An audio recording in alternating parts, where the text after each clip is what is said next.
الله يدعو إلى دار السلام ويهدي من يشاء إلى صراط مستقيم. الحمد لله والصلاة والسلام على رسول الله صلى الله عليه وسلم. نن زمونږ سره په دې درس کې قسم ثالث یا په بل تعبیر باندې درې مډاله په باب د اسماء او صفاتو کې بیانېږي. وهم اهل سواء السبيل چې دا د سیده لارې خاوندان دي. وهم اهل السنه والجماعه چې دې ته اهل سنت والجماعت ویل کېږي. اولنۍ ډله چې د هغې ذکر زمونږ سره وشو اهل التحریف والتعطیل معطله بیان شو چې هغو د الله جل جلاله د اسماء او د صفاتو نه انکار کوو کلن او بعضا، یا د ټولو اسماء او صفاتو نه انکار کوو یا د بعضو نه انکار کوو. دې ته اهل التحریف والتعطیل ویل کېدل. د هغې خپل مابین کې ډلې اقسام د هغې ذکر وشو. دویمه ډله هم زمونږ سره بیان شوله چې هغې ته اهل التشبیه والتمثیل ویلی کېدله. هغې د الله جل جلاله نومونه او صفتونه منل ثابتولې، خو خطا په دې کې و چې د الله نومونه او صفتونه به مشابه کول د بندګانو سره او قیاس کول به په بندګانو باندې. داسې به ویل چې د الله جل جلاله نومونه او صفات د بندګانو د صفاتو په شان لدي. د الله قیاس به کو په مخلوق باندې. دا ګمراه ډله وه. نو هر کله دا دوه ډلې چې موږ مخکې بیان کړلې همیشه دپاره اهل سنت والجماعت دا په حق لاره باندې رواني. دا وسوتي بین طرفین، د دوو طرفونو په مابین کې وسطي. نو اهل سنت والجماعت نه معطله دي د تعطیل مراد کوي، او اهل سنت والجماعت نه مشبهه دي د تشبیه هم ډېر په کلکه طریقه باندې اهل سنت والجماعت رد کوي. نو عقیده د اهل سواء السبیل چې اهل سنت والجماعت دي لنډه اجمالي عقیده ده. هم یثبتون لله تعالی من الاسماء والصفات ما أثبته لنفسه أو أثبت له رسوله صلى الله عليه وسلم من غير تحريف ولا تعطيل ومن غير تكييف ولا تمثيل. سانا خبر ده أهل السنة والجماعت دي ثابتي الله جل جلاله لرا هغه نمونه او صفتونه چې الله جل جلاله خپل ځان له ثابت کړي. یا رسول الله صلی الله علیه وسلم الله جل جلاله له ثابت کړي. د الله په اسماء او صفاتو کې تحریف نه کوي، تعطیل نه کوي، د هغې تکییف او تمثیل نه کوي. لکه د دې الفاظو وضاحت به اجمالي راشي.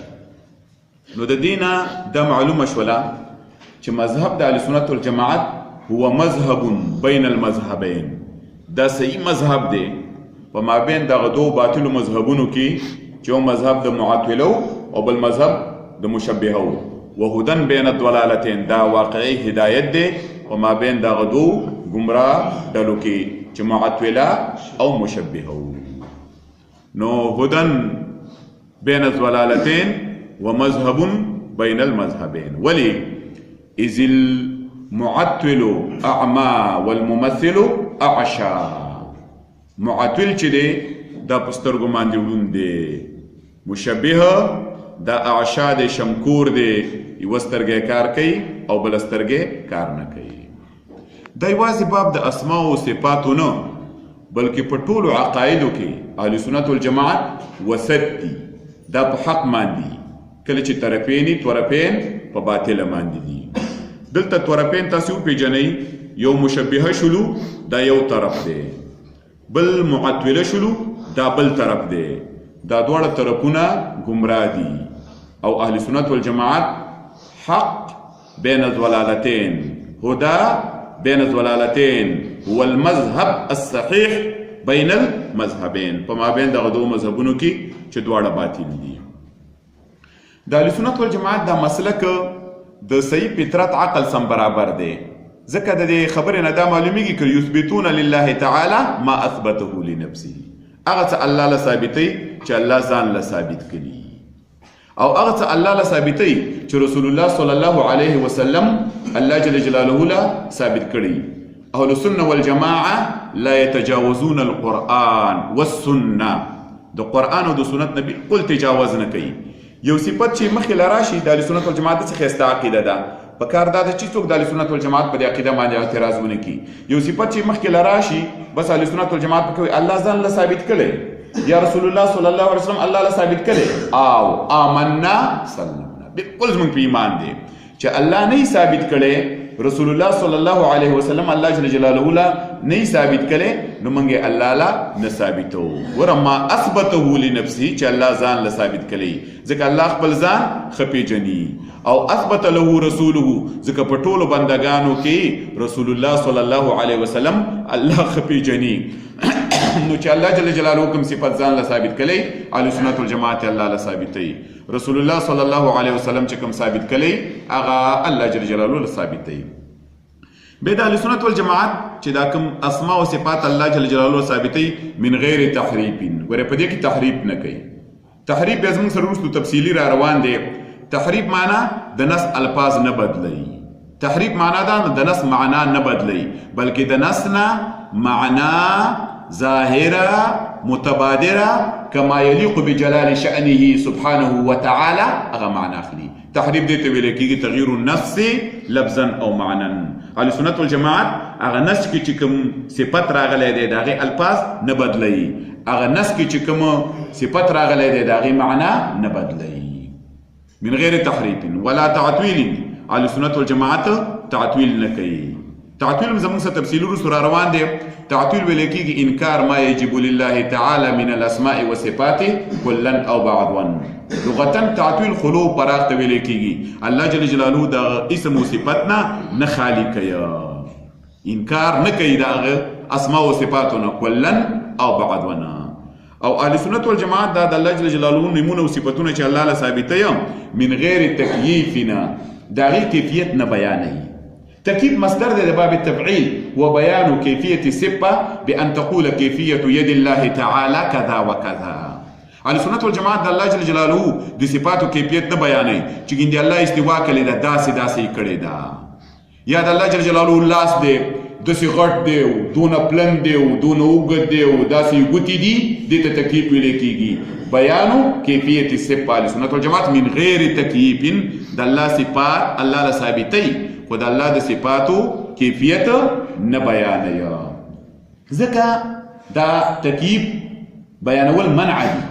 الله جل جلاله موږ د دې نه منع کړي. الله فرمایي ولا تقف ما ليس لك به علم، هغه څه مه وایه چې تا له په هغې باندې علم نه وي. الله جل جلاله موږ ته د صفت بیان کړی دی، د هغې د کیفیاتو بیان یې موږ او تاسو ته نه دی کړی. که یو سړی د الله جل جلاله د صفاتو کیفیت بیانوي د قول وکړه علی الله بغیر علم، او الله جل جلاله ډېر څیزونه حرام کړي دي. وان تقولوا علی الله ما لا تعلمون، دا هم الله حرام کړي دي چې په الله پسې داسې خبرې کوې، د الله په ذات کې داسې خبرې کوې، د الله په صفاتو کې داسې خبرې کوې چې تا لره د هغې علم نه وي. نو د الله جل جلاله د صفاتو کیفیت دا به نه بیانې، ځکه علم بکیفیت الصفه فرع عن العلم بکیفیت الذات. د الله جل جلاله د ذات کیفیت موږ ته نه دی معلوم، نو د صفاتو کیفیت به موږ ته څنګه معلوم شي. د یو شي کیفیت چې بیانېږي دا په درې امورو بیانېږي، چې تا هغه څیز لیدلی، یو دویم د هغې نظیر دی لیدلی، دریم مخبر صادق تا ته بیان کړی. الله جل جلاله موږ لیدلی نه دی، د الله نظیر شته دی، نو موږ څنګه ولیده؟ مخبر صادق د الله جل جلاله د صفاتو کیفیت موږ ته نه دی بیان کړی، موږ ته صرف بیان د صفاتو کړی دی، د کیفیت بیانې موږ او تاسو ته نه دی کړی. نو ځکه د الله جل جلاله د صفاتو کیفیت نشي بیانېدلی. بل اهل سنت والجماعت وی من غیر تشبیه ولا تمثیل، د الله د صفاتو تشبیه به د صفاتو د بندگانو سره نه ورکې. داسې به نه وي د الله استوا داسې ده لکه د بندگانو د استوا په شان له د الله ید داسې دی لکه د بندګانو د ید په شان له، د الله نزول داسې دی لکه د بندګانو د نزول په شان له، د الله وجه مخ داسې دی لکه د بندګانو د مخ په شان له. بلکې اهل سنت والجماعت د مشبهونه او د تشبیه نه نهایت زیات بری دي، ځکه یثبتون لله تعالی من الاسماء والصفات من غیر تحریف ولا تعطیل ومن غیر تکیب. د الله د صفاتو تکیب نه بیانوي ولا تمثیل مثل نه بیانوي، ځکه مثل ته سلفو کوپر ویلی دی. ډیرو سلفو په څوک چې د الله جل جلاله صفات راخلي د بندګانو د صفاتو سره مشابه کوي، سلفو په دې باندې اطلاق د کوپر کړی دی. لکه مخکې زمونږ سره بیان شو، امام نعیم بن حماد الخزاعي فرمایي من شبه الله بخلقه فقد کفر ومن انکر ما وصف الله به نفسه فقد کفر. چا چې د الله صفات راواغستل د بندګانو د صفاتو سره مشابه کړه دا سړی کافر دی، او چا چې د الله جل جلاله صفات راواخله د هغې نه انکار وکوي دا سړی هم کافر دی. خو بې ناشنا خبره دا کوي ولیس فیما وصف الله به نفسه ولا رسوله تشبیه. الله جل جلاله چې کوم صفات خپل ځان له ثابت کړي دي یا رسول الله صلی الله علیه وسلم الله له ثابت کړي دي، د دې نه تشبیه نه لازمیږي، ته په خپل ذهن کې تشبیه مه لازمه وه. امام اسحاق ابن راهوی فرمایي من وصف الله فشبه صفاته بصفات احد من خلقه فهو کافر بالله العظیم. چا چې الله جل جلاله له صفات ثابت کړو، د الله صفات یې راواغستله، د بندګانو د صفاتو سره مشابه کړه، چې وایي د الله داسې مخ دی لکه زمونږ د مخ په شان له، او داسې لاس دی لکه زمونږ د لاس په شان له، نو فهو کافر بالله العظیم. دې سړي په الله جل جلاله باندې کفر وکړ، ځکه لیس کمثله شیء وهو السمیع البصیر. د الله جل جلاله مثله نشته. نو اهل سنت والجماعت ګورئ تحریف نه کوي، تعطیل نه کوي، تکییف نه کوي، تمثیل نه کوي. دا صفات مونږ منو، د طعن د طاعنینو د وجې نه مونږ نه رد کوو. داسې یو سړی نه وایي چې الله له زه دا صفات نه منم ځکه د دې نه تشبیه لازمیږي، ځکه په دې خپل ذهن کې ته تشبیه مه لازمه وه. او دا خبره هم خطا ده چې لکه که دا صفات زه الله جل جلاله ثابت کړم دا به په الله له اجزا ثابت شي، الله له به ابعاد ثابت شي، په الله کې به ترکیب راشي، په الله کې به حدوث راشي، الله به محل د حوادثو شي. د دې الفاظو د ویرې د وجې نه د الله جل جلاله د صفاتو د وجې نه باید موږ انکار نه کوو. د الله د صفاتو د وجې نه لن اهل سنت والجماعت دا وایي ګوره یو شی چې ستا ذهن ته لازمیږي هغه لازم رد کړه، د الله صفت مه رد کوه، قرآن مه رد کوه، حدیث مه رد کوه. زما دې خبره کېدای شي تاسو ډېره زیاته پیدا والی.